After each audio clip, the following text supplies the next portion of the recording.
And so for a fourth season in succession, Orlando Pirates open their empty net campaign as the defending champions, and they do so this time against the only other side to lift domestic silverware. Last season, the empty net debutants, and today's undoubted underdogs, it is Durban City who come to town. And with that, welcome to the Orlando Amstel Arena. It's packed once again following last weekend's league opener. It was a comfortable 2-0 win over newbies Milford FC. Dancing, driving infield. Can't work the space to shoot, and ball taken away from him by Gaston Serino, who then himself is dispossessed it from long range. It's Talent Mbata forcing an excellent save out of Asade. Didn't bag as many goals as he would have liked to in the previous campaign, but hitting them from range like that is his bread and butter these days. It is indeed. You can see he set himself up very nicely there. He realized that there's enough space in him, and of course he did very well as well to keep it on target. But yeah, it was a great save there from Masari. His pass getting away from Sifumba. Masongani well positioned to deliver it in towards the back post, where somehow it has been turned past the goal by Yanela Putuma. It was a great ball that had been played by Dito. Great power behind it, giving opportunities to the attackers to be able to run towards the ball. You can see he was onside, that is in Putuma. He was just let down again by the touch. You can see he extended his leg trying to put the ball inside the box. Oh, miscommunication here. Puchapul, he has given away a penalty, and I think he's going to walk here. Miscommunication with Asade, who hesitated for a moment, and Puchapul forced to make the challenge. Almost seems as though he's fully expecting Asade to go for that and clear. Both hesitate. Puchapul, who's now decelerated, has to try and do something about it. Definitely a penalty indeed, and you can see from the minute that Puchapul, the ball was played towards him, the pressure that comes from Moremi with his speed as well, and good bravery as well from Moremi to be able to put his body in front. Tito Masongani, oh, he rolls it in coolly, and Pirates have the advantage in this MTN8 quarterfinal. They've been the only side in this game to offer any real attacking threat up to this point, and they're duly rewarded. They are rewarded indeed. I mean, they've been trying to knock on that City's defense. That City's defense have been very, very solid with that extra man in that midfield where Puchapul and Nodada. They seem to have turned things around as the ball is played in brilliantly for Lubamba, and the 10 men of Durban City have hit back against the defending champions. They've been controlling the tempo, they've been controlling the play, especially with one man down. You're expecting Orlando Pirates as well to making sure that they defend a little bit better, but look at here. In 3v2, they could have defended a little more better, but that misstep there from Zulu. Yeah. You know, it finds Serino on the other side as well. Serino fighting for it with that tackle as well. But look at Mumbale finding himself inside the box, because two centre-backs are out of position. That was Siema and Zulu here with his 4. It really created that opportunity for Lumumba to be able to put it in the back of the net. Bata. Ndaba. Masongani! Straight down the throat of Asade. It's looking similar to the last time he was at the Orlando Amstel Arena in terms of the saves that he's been making so far. Comfortably got past Pulu when he's sitting in the quarterfinal obligation last season as Moremi. Only forced a wonderful save out of Asade. Khotsitsilia on the follow-up, couldn't squeeze it in. A great day by Mukoni, being able to have that presence of mind, realizing that Khotsitsilia was on the verge of scoring a goal. I can see here Moremi realizing that there's enough space for him. He really forced the save out of Asare there. But look at Mukoni as well, realizing there is danger, sprinting to make sure that he cuts that ball. That is tip-top awareness from Mukoni. Brilliant. Yeah, brilliant defensive work. And he has kept his new club in it. Mukabudi. Bombata, now a chance here, rolled across. Oh, they were queuing up for it. They may even have gotten each other's way. He was a little bit late. And I guess the person that was in front of him, that was Moremi rather. So those tackles that have been made there, but really played a great ball. They're expecting one of his teammates to be able to just to put the ball in the back of the net. I think they just got in each other's way. So after 90 minutes, it's 1-1. Pirates and Durban City will be heading to extra time. Extremely fit side as Moremi goes for it, and he has struck the crossbar with a fierce effort. Yeah, I don't think Asare was expecting that ball. I think Asare was expecting maybe Moremi to play a little bit further, you know, in the last pole to allow this Siemas and them to be able to run to it. You can see the space that he opened, Asare, and Moremi nearly took advantage of that. Moremi's ball in, and Zulu helped it along, and it's been hit brilliantly by Gampani Lungu. Wow! Wow, what a goal! What a winner! Well, his first for the Buccaneers is an absolute perler. Wow, wow. He was really trying to track back because the ball, he thought the ball was lost, but with an outside boot rather, being able to find that top corner there was nothing Asare could have done there. Off the shoulder, it seems, of Spangani Zulu, who some will feel was culpable for the equalizer they allowed. Could be one more here.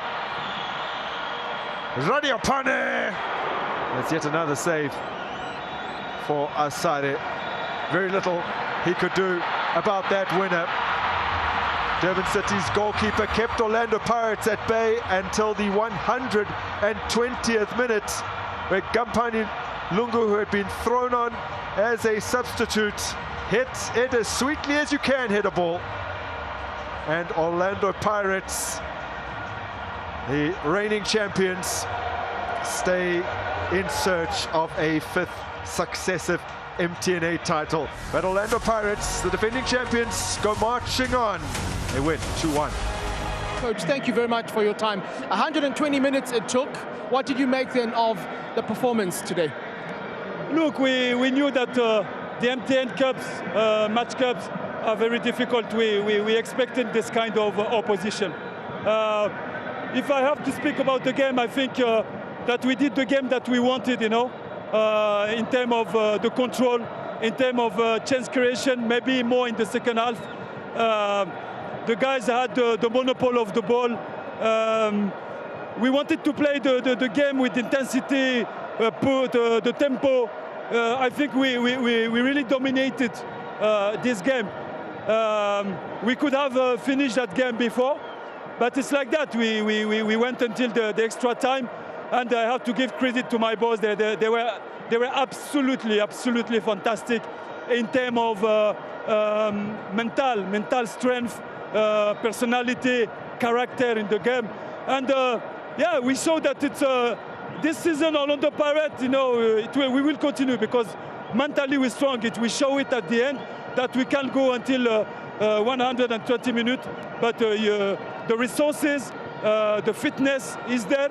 But it was fantastic goal from Lungu at the end. So I'm very happy. I'm very happy.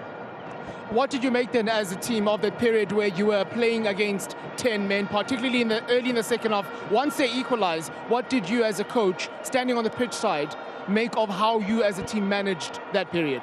Look, you have to analyze the possession, you have to analyze the chance creation. And they were clear, the data were clear that we were dominating. It was just question of time. Even the football is not an exact science. But we had more probability to win that game if we continue to push our fullbacks high, to show some attacking football, but quick, you know. I'm not fan of this slow football, to be honest, you know. For me, we had to have to put the tempo, we have to put the rhythm, and to suffocate that team.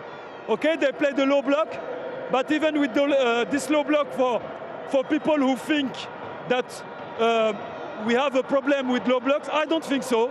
I think that we had chances, but we need to convert them. This is the problem. We need to convert them. I'm going to let you go in a short while. I have to ask you about, by the time Pirates finished the game, you had a number of new faces, a number of them really young. Gampani Lungu, one of the more experienced players that finished the game today.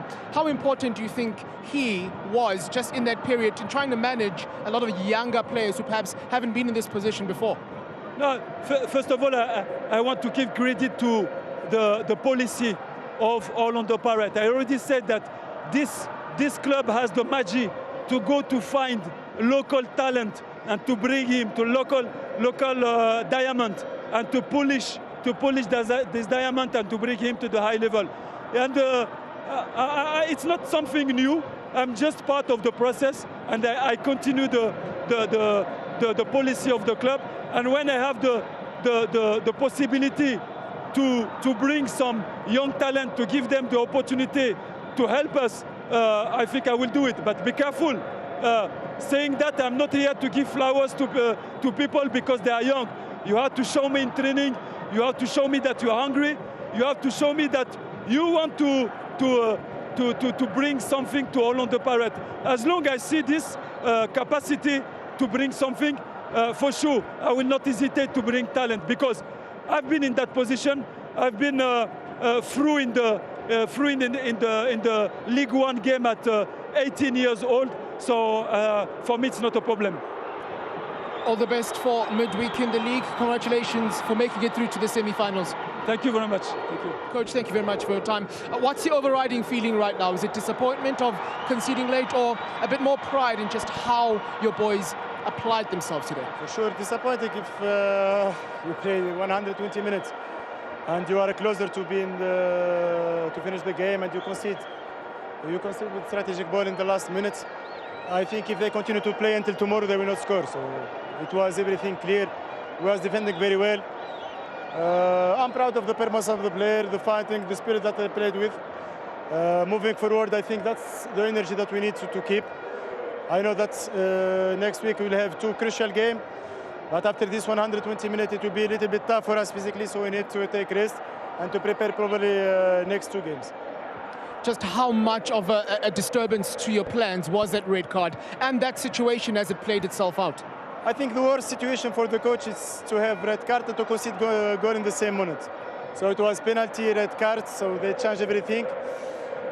Fortunately, in the change room, the player, they understand more the situation, and we rectified a little bit some tactical points. We scored like we prepared about fast attack and on the left side of Orlando Pirates. We had some opportunity, but you know, we are playing against the winner last season, one of the best teams in South Africa. It's difficult to compete against them. It's difficult to keep the ball. But we had good moments. I think before last goal we conceded, Morris was in situation 1v1. But that's football, like I said. The most important thing, the mentality that we played with is not easy. Like I said, you play with 1 man less, and you continue to fight, you score, you come back 1-1 until last minute, and you concede. That's football. Coach, we noted just the positive approach, particularly after half-time. Not only do you get the equalizer, but we noted that the first subs you make are positive attacking subs as well. So I have to ask then, at the break, what was the message that you shared with your players who were both a goal down and a man down? I think the message was clear. Now we are losing 1-0, it's a cup game. So we don't have to come back to defend. We have to keep the ball, we have to take the risk, we have to go forward. Even we have 1 man down, but we need to continue to play forward. Using the 2 wides, right and left side, and more on the left side. And I think the goal was coming from the left side. That's the plan of the game from the beginning. Unfortunately, with the red cards, we have to rectify a little bit the plan. But that's it. Hard luck today, Coach. Thank you so much.